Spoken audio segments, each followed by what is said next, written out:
Rocket ராஜாவின் கோபம் இன்னும் வானின் அளவை எட்டியது. அவனுக்கு பின்னால் நின்று கொண்டிருந்த லூசிஃபரை பார்த்து கையசைத்தான்.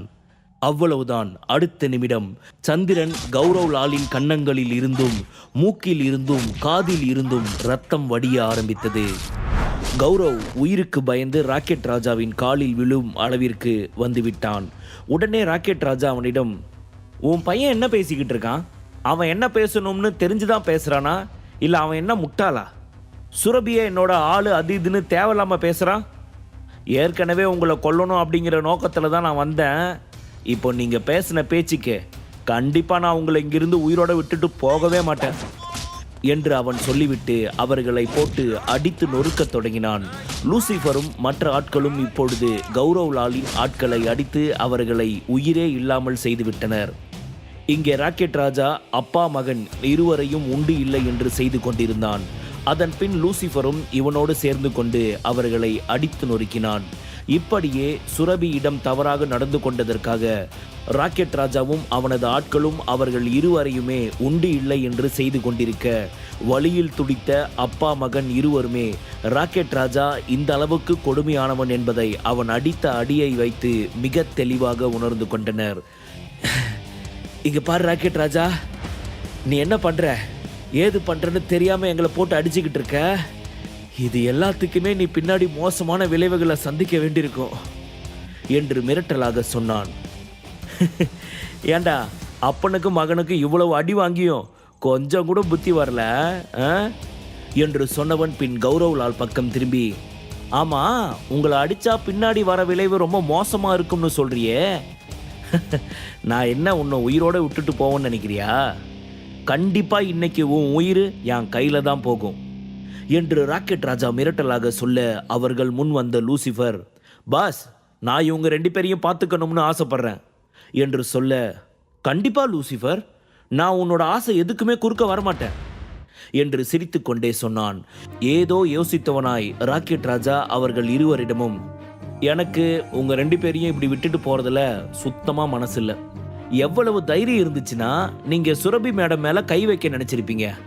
மரியாதையா இப்ப இந்த இடத்துல மண்டி போட்டு நிக்கிறீங்க.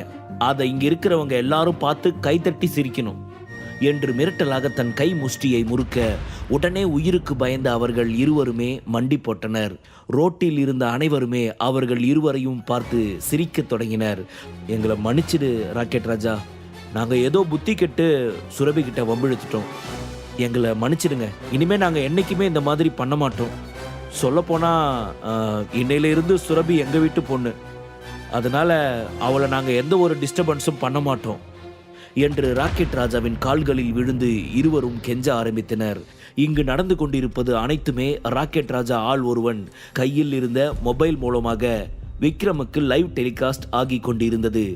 இப்பொழுது அவன் கைகள் கட்டப்பட்டு இருப்பதாக அத்தனை கோபமான முகத்தோடு அவர்களை பார்த்து கொண்டிருந்தான். விக்ரமின் முகத்தை பார்த்த ராக்கெட் ராஜாவிற்கோ டென்ஷன் இன்னும் அதிகமானது. அவன் மிகவும் அமைதியான குரலில் விக்ரமிடம், விக்ரம் சார், நீங்கள் சொன்ன மாதிரியே நான் அப்பா பையன் 2 பேரையும் அடிச்சிட்டேன். இப்போ உங்களுக்கு சாட்டிஸ்ஃபேக்ஷன் தானே என்று சிறிது பயம் கலந்த குரலில் கேட்க, நான் சொன்ன மாதிரி அவங்க உடம்புல உசுறு மட்டும் இருக்கட்டும், வேற எதுவுமே வேலை செய்யக்கூடாது என்று சொன்னவன் அதன் பின், இன்னொரு விஷயத்தை தெளிவாக உன்னோட மனசுக்குள்ள வச்சுக்கோ ராக்கெட் ராஜா, இதுக்கு மேலேயும் சுரபிக்கு இந்த மாதிரி ஆபத்து எதுவுமே வரக்கூடாது. கண்டிப்பா விக்ரம் சார், நீங்க சொன்ன மாதிரியே நான் பண்ணிடுறேன் என்று சொன்னவன் லூசிஃபர் பக்கம் திரும்பி, இங்க பாரு லூசிஃபர், நீயும் என் தம்பியும் நீங்க 2 பேரும் எப்பவுமே சுரபி மேடம் பின்னாடியே பாதுகாப்புக்காக இருங்க. 24 மணி நேரமும் நீங்க அவங்கள வாட்ச் பண்ணிக்கிட்டே இருக்கணும் என்று ராக்கெட் ராஜா அவர்கள் இருவருக்கும் உத்தரவிட்டான். கோபம் தணியாதவன் மீண்டும் தன் கால்களுக்கு கீழே கிடந்த அப்பா மகன் இருவரையும் போட்டு அடித்து நொறுக்க ஆரம்பித்தான். வலி தாங்க முடியாத இருவரும் மயக்கம் அடைந்தனர். அதன் பின் ராக்கெட் ராஜா அங்கிருந்து சென்றதுமே அங்கிருந்த ஆள் ஒருவன் ஓடி வந்து அவர்கள் இருவருக்கும் உயிர் இருக்கிறதா என்று பார்க்க அவனால் எதையுமே சரியாக கண்டுபிடிக்க முடியவில்லை. இங்கே ராக்கெட் ராஜாவிடம் பேசிவிட்டு போனை கட் செய்த பின் தனது தாத்தாவை பார்க்க வந்த விக்ரமை 3 பேர் தடுத்து நிறுத்தினர். ஏய், 10 வருஷத்துக்கு முன்னாடி வீட்டை விட்டு போன சம்பத்தோட பையன் தானே நீ என்று மிக எரிச்சலாக கேட்க விக்ரம் சிரித்து கொண்டே அந்த ஆளிடம், யாரா நீ? எதுக்காக தேவையில்லாம என்ன கொஸ்டின் பண்ணிக்கிட்டு இருக்க என்று கேட்டான். ஏய், உறவு முறையில் நான் உனக்கு மாமா வேணும். நீ என்ன மரியாதையா கூப்பிடாம யாரு நீ அது இதுன்னு இப்படி பேசிக்கிட்டு இருக்க? உனக்கு கொஞ்சம் கூட மரியாதைனா என்னன்னே தெரியாதா என்றார். தாத்தாவுக்கு 2 பொண்ணுங்க ஒரு பையனை மட்டும் செல்வராகவன் தாத்தா என்கிட்ட சொன்னாரு. அப்படி இருக்கப்போ இந்த மாமா எப்படி புதுசா? ஒண்ணுமே புரியலையே. ஒருவேளை தாத்தா பொண்ணுங்களோட ஹஸ்பண்டா இருக்குமோ என்று அவன் குழம்பிக் கொண்டிருக்கும் பொழுதே அந்த ஆள் விக்ரமிடம், டேய், நான் பேசிக்கிட்டு இருக்கேன், நீ பேசாம என்ன முழிச்சுக்கிட்டு இருக்க? நான் பேசுறது உனக்கு காதுல விழுகுதா இல்லையா என்று கேட்டவர் உண்மையாகவே அவன் விக்ரம் தாத்தாவின் மகளுடைய கணவன்தான் ரெட்டி குடும்பத்து ஆட்கள் ஆதித்யா குடும்பத்தில் உள்ள அனைவரையும் அழித்து கொண்டிருப்பதை தெரிந்துவிட்டு இவர்கள் தங்களுடைய பணம் செல்வாக்கு அனைத்திலிருந்தும் 4 பங்கை மட்டும் தங்களுக்கு வைத்துக்கொண்டு மீதமுள்ள அனைத்தையும் ரெட்டி குடும்பத்திற்கு கொடுத்து விட்டனர். காரணம், ரெட்டி குடும்பம் அவர்களது உயிருக்கு விலை பேசி இருந்தனர். அதனால்தான் இந்த முடிவு. இப்பொழுது நீ ஆளு பார்க்க ரொம்ப லோக்கலா இருக்க. கண்டிப்பா உன் கையில சோத்துக்கே காசு இருக்காதுன்னு நினைக்கிறேன். நான் உனக்கு 1 லட்சம் தரேன். இந்த காசை எடுத்துக்கிட்டு மரியாதையா இங்கிருந்து போயிடு. கண்டிப்பா உன் வாழ்க்கையில இந்த அளவுக்கு பணத்தை பார்த்தே இருக்க மாட்டேன். அதனால இதை வச்சு பொழைக்கிற வழியை பாரு. இதுக்கு மேல இங்க வந்து எங்களோட எரிச்சலையும் வாங்கி கொட்டிக்காத என்று சொல்லி 1 லட்சம் பணம் கட்டை கொடுக்க அதை பார்த்து சிரித்த விக்ரம், ஆமா, என் கையில காசு இல்லைன்னு உங்ககிட்ட யார் சொன்னது? நான் பார்க்காத காசுன்னு நினைச்சிட்டு இருக்கீங்களா என்று அவன் கேட்க, ஓ, நீ வேலைக்கு போறியா? அதான் இவ்வளவு தெனாவட்டா பேசுறியா? ஆனா என்ன, மாச சம்பளம் 5000 10,000 வாங்குவியா?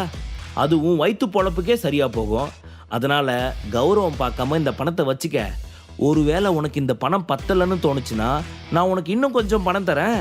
இந்தா இன்னொரு கட்டு என்று சொல்லி இப்பொழுது 2 லட்சமாக அவனது கையில் அந்த ஆள் கொடுக்க, தன்னை அவன் இத்தனை இழிவாக நினைக்கிறான். அது மட்டும் இல்லாமல் அவன் இப்படி பணக்கட்டுகளை அள்ளி கொடுக்கிறான் என்றால் இதற்கு பின் ஏதோ சதி திட்டம் நிச்சயம் இருக்கும் என்று நினைத்த விக்ரமிற்கு அந்த ஆள் மீது கோபம் வந்தது. உடனே அவனது மூக்கில் ஒரு குத்து விட்டான். ஏண்டா, எவ்வளவு தைரியம் இருந்துச்சுன்னா வயசுல பெரியவங்கன்னு பார்க்காம கூட கையை நீட்டுவ என்று சொல்லி அவனுடன் இருந்த மற்ற 2 சேர்ந்து கொண்டனர். அப்பொழுது விக்ரம் அவர்கள் 3 பேரையுமே அடித்து நொறுக்க ஆரம்பித்தான். முழு கதையையும் கேட்டு மகிழ பாக்கெட் FM ஆப்பை டவுன்லோட் செய்யுங்கள். லிங்க் டிஸ்கிரிப்ஷனில் கொடுக்கப்பட்டுள்ளது.